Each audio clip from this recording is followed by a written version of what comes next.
Hello दोस्तों, welcome to digital Uptake. आज हम लोग देख रहे हैं बीटीएससी में आने वाले कुछ क्वेश्चंस, जिसमें से पहला क्वेश्चन है gram positive cocci are. Gram positive cocci कौन कौन सा है? स्ट्रेप्टोफाइलोकोकस, ये भी ग्राम पॉजिटिव है।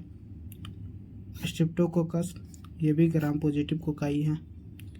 न्यूमोकोकस, ये भी ग्राम पॉजिटिव कोकाई है। तो इसमें तीनों ऑप्शन क्या है? ग्राम पॉजिटिव कोकाई है। तो इसका सही ऑप्शन क्या हो जाएगा? All of the above. All of the above क्या हो जाएगा? सही ऑप्शन हो जाएगा, क्योंकि ये तीनों ग्राम पॉजिटिव कोकाई है। Next question, serologic test has been apply to CSF including. CSF sample से जो हम लोग सीरोलॉजी टेस्ट जो करते हैं, वो कौन सा टेस्ट हम लोग कर सकते हैं? VDRL टेस्ट, ये सही है। लैटेक्स एग्लूटिनेशन, ये नहीं है, ठीक है। कॉम्प्लीमेंट फिक्सेटिव टेस्ट, ये भी नहीं होता है। मेजल्स एंटीबॉडी टाइटर, ये भी नहीं होता है। तो सीरोलॉजी टेस्ट जो है अप्लाई फॉर CSF, तो उसे कौन सा टेस्ट करते हैं हम लोग? VDRL test. VDRL जैसे ब्लड से हम लोग VDRL टेस्ट करते हैं, उसी तरह CSF से भी हम लोग VDRL टेस्ट कर सकते हैं, ठीक है। Next question, the following parameter can be determined by automatic cell counter except. Automatic cell counter जो होता है, जो सेल CBC मशीन जो हम लोग कहते हैं फुल्ली, उससे कौन कौन सा पैरामीटर को डिटरमाइन करते हैं? एक्सेप्ट माने कौन कौन पैरामीटर को करते हैं, उसके अलावा जो नहीं करते हैं उसके बारे में पूछा जाता है। रेड सेल काउंट, ये भी करते हैं। हीमोग्लोबिन, ये भी होता है। WBC, ये भी काउंट होता है।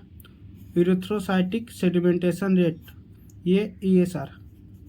जो फुल्ली ऑटोमेटिक CBC जो हम लोग का मशीन होता है, उससे हम लोग ESR टेस्ट नहीं करते।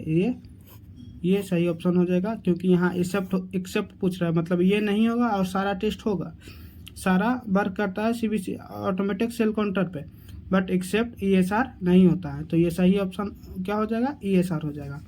इसका जो प्रिंसिपल देख लेते हैं हम लोग, CBC जो फुल्ली ऑटोमेटिक सेल काउंटर,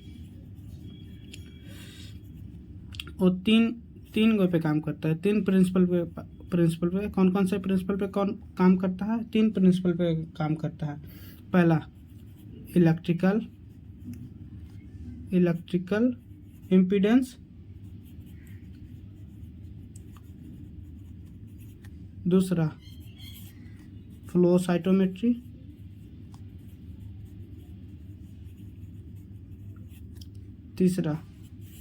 तीसरा काम करता है किस पे? ऑप्टिकल स्कैटर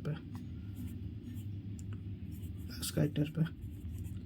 जो CBC मशीन जो हम लोग का फुल्ली ऑटोमेटिक CBC जो सेल काउंटर मशीन है, वो 3 प्रिंसिपल पे काम करता है।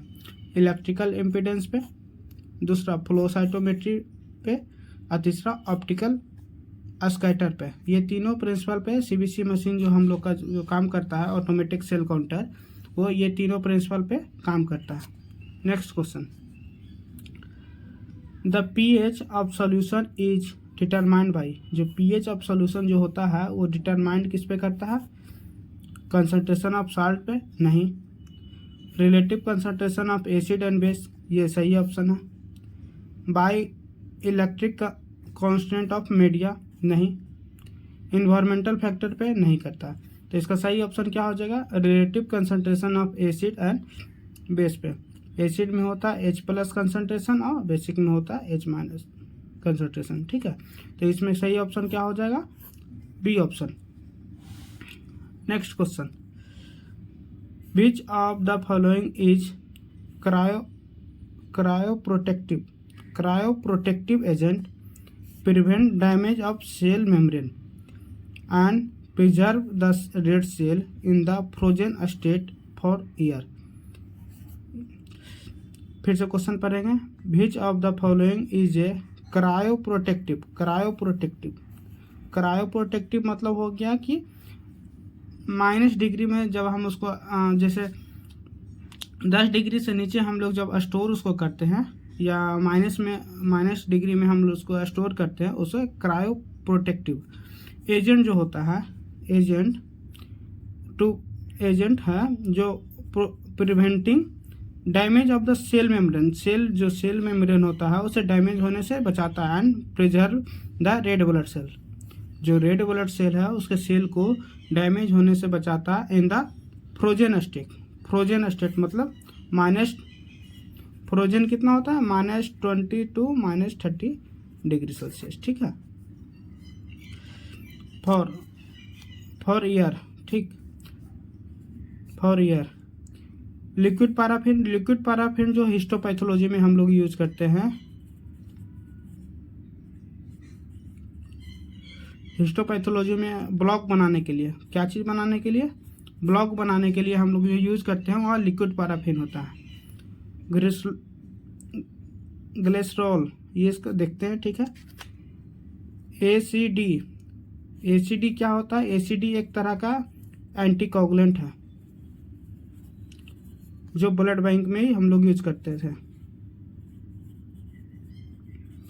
इसका फुल फॉर्म क्या है, adenine acid citrate dextrose. Adenine नहीं, एसिड साइट्रेट डेक्सट्रोज होता है। आइए, सीपीडी का फुल फॉर्म क्या होता है, साइट्रेट फास्फेट डेक्सट्रोज एडेनिन। ये अभी बेसिकली हम लोग ब्लड बैंक में ये हम यूज करते हैं। ब्लड बैंक में हम लोग यूज करते हैं। ये स्टार्टिंग में सबसे पहले जो हम लोग का एंटीकोगुलेंट ब्लड प्रिजर्व करने के लिए जो बना था, एचडी ही सॉल्यूशन बना था। उसको फिर अपग्रेड करके अभी CPDA प्लस उसमें साइगन मिला के 42 डेज के लिए हम लोग प्रिजर्व करते हैं। बट यहाँ पे क्वेश्चन पूछा गया है सेल मेम्ब्रेन को कौन सा प्रिजर्व करता है। यहाँ पे देखिए, एक तरह से टर्मिनेशन मेथड से भी हम लोग का ग्लिसरॉल टर्मिनेट हो गया, बट ये ग्लिसरॉल सही ऑप्शन है। यही ग्लिसरॉल ही जो है हम लोग का जो फ्रोजन में प्रिजर्व करता है, जो रेड ब्लड सेल को क्या करता है, प्रिजर्व करके रखता है, ठीक है। ये ग्लिसरॉल ही है जो क्रायोप्रोटेक्टिव एजेंट है, एक तरह का क्या है, क्रायोप्रोटेक्टिव एजेंट है, and prevent damaging the cell membrane of red cell. Red cell के जो रेड सेल होता है उसका ये सेल मेम्ब्रेन होता है, उसको क्या करता है, प्रोटेक्ट करता है। कौन सा, ग्लिसरॉल है जो प्रोटेक्ट करता है। इसका सही ऑप्शन क्या हो जाएगा, ऑप्शन बी। Thank you.